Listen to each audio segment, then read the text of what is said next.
Bine ne-am regăsit, dragi prieteni!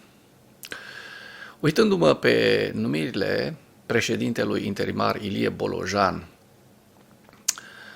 cu Cristian Diaconescu, consilier prezidențial pentru securitate națională, care nu mai are nevoie de nicio prezentare, cu Luminița Odobescu, consilier prezidențial pentru afaceri europene, care, așa cum știm, a fost ministrul de externe a României, de asemenea nemai având nicio nevoie de nicio prezentare, cu Bogdan Mazuru, care este consilier prezidențial pentru politică externă, om de care eu spun sincer n-am mai auzit, dar pe care, uitați, vi-l prezint astăzi în dreapta imaginii, cu observația că aceste trei mutări, aceste trei numiri ale lui Ilie Bolojan, sper să aducă un pic de lumină, atât în politica externă a României, care este moartă în ultimul timp, adică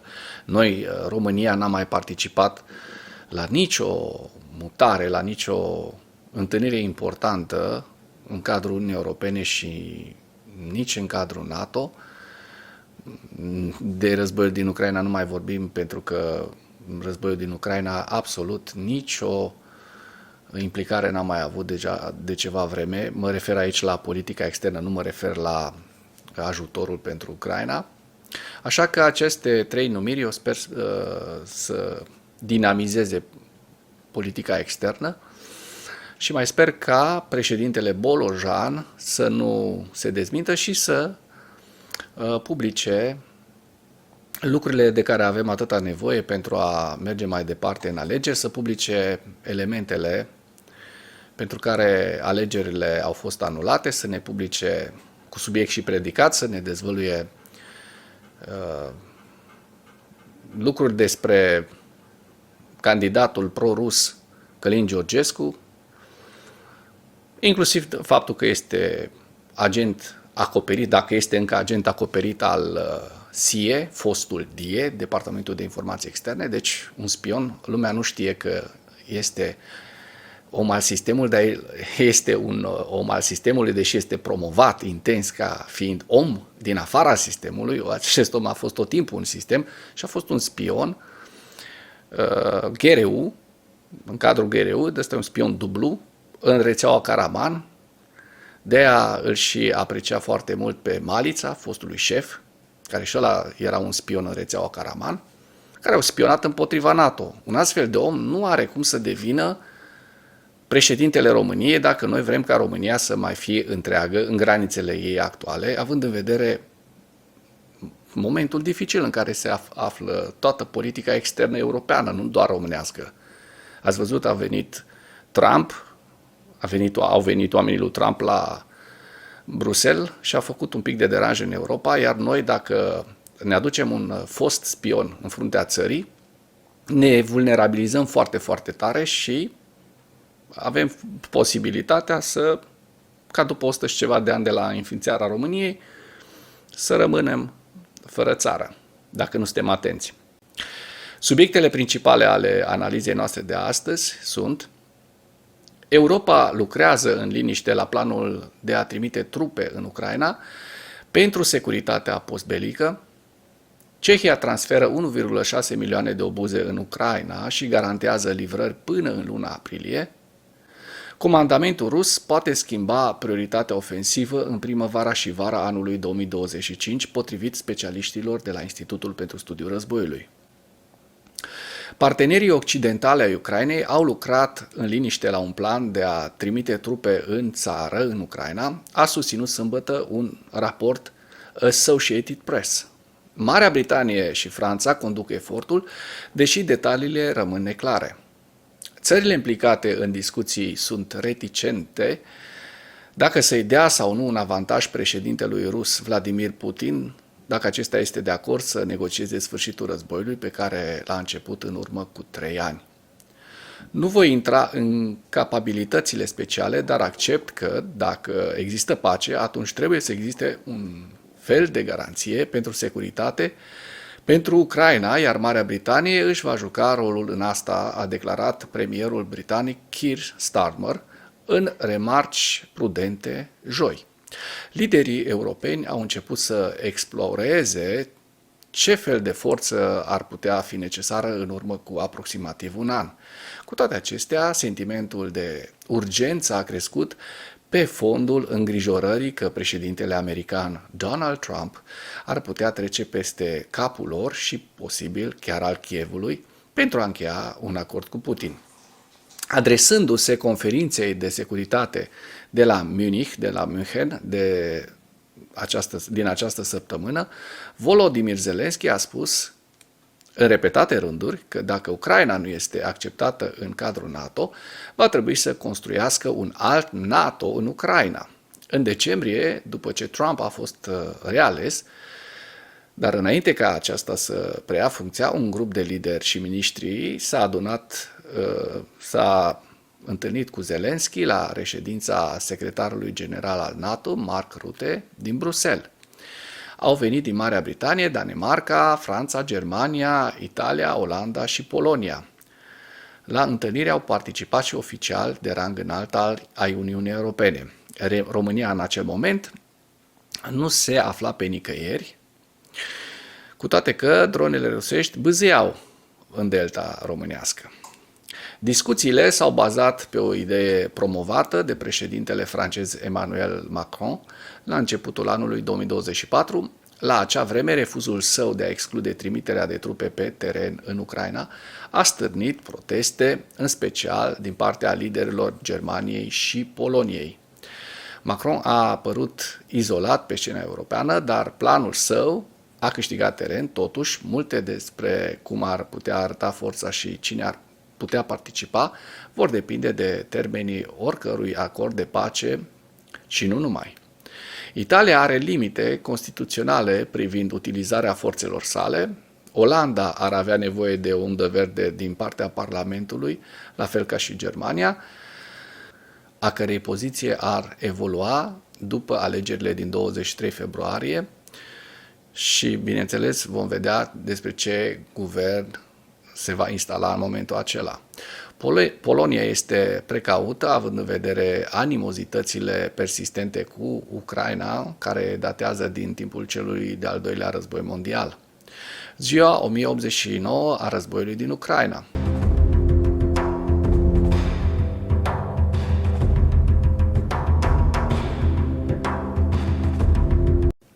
Potrivit statului major al forțelor armate ale Ucrainei, în dimineața zilei de 16 februarie 2025, pierderile totale în luptă ale Rusiei de la începutul invaziei neprovocate asupra Ucrainei se ridică la cifra de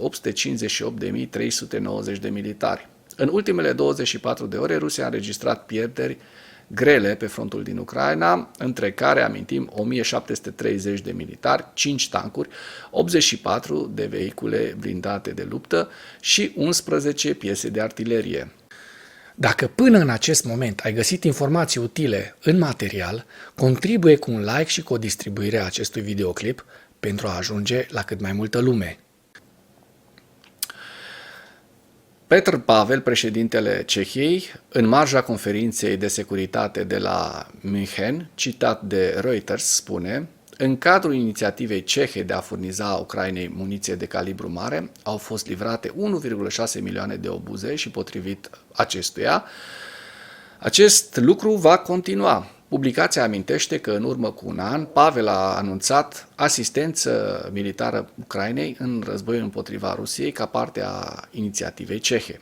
Președintele ceh a menționat că finanțarea pentru provizii a fost asigurată până în luna aprilie, iar această inițiativă va continua și după aceea. Am primit suficiente resurse de la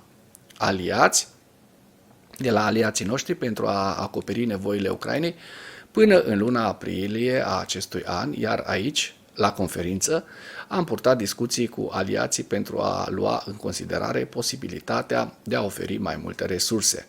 Acum nu ne putem permite să luăm piciorul de pe accelerație, ca să spunem așa, trebuie să sprijinim Ucraina cel puțin până la adoptarea unui acord de pace și până când vom fi încrezători că Ucraina poate sta pe picioarele ei. Ca parte a acestei inițiative, cehii își folosesc experiența diplomatică, comercială și industrială pentru a căuta muniție de calibru mare în întreaga lume și a le trimite în Ucraina cu finanțare de la aliații NATO. Analiștii de la Institutul pentru Studiul Războiului sugerează că comandamentul rus ar putea acorda prioritate unei ofensive asupra Constantinivka în primăvara și vara anului 2025, ceea ce ar încetini avansul ocupanților ruși în direcția Pokrovsk. Avansul forțelor ruse la sud și la sud-vest de Pokrovsk a încetinit în ultimele 2 săptămâni pe fondul semnalelor că comandamentul militar rus ar putea acorda prioritate operațiunilor ofensive împotriva Constantinivka, cel mai sudic punct al centurii de fortificații ucrainene din regiunea Donetsk în primăvara și vara anului 2025. În decembrie 2024 și ianuarie 2025, trupele ruse au avansat rapid pentru a extinde proeminența rusească la sud și sud-vest de Pokrovsk, dar de la începutul lunii februarie 2025, avansul trupelor rusești la sud-vest de Pokrovsk a încetinit. În cadrul conferinței de securitate de la München, președintele ucrainean Volodymyr Zelensky a declarat că situația în direcția Pokrovsk s-a îmbunătățit în ultimele zile, iar un purtător de cuvânt al brigăzii ucrainene care activează în zona Pokrovskului a declarat că activitatea rusească în acea zonă a devenit mai puțin intensă în ultimele zile. În ceea ce urmează, vă prezint un slide cu evoluția de ieri a celor mai importante fronturi din Ucraina și cu principalele știri din presa ucraineană. Hărțile sunt creația Institutului pentru Studiul Războiului.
Mulțumesc pentru vizionare. Dacă vrei să susții acest canal, abonează-te la Animatura.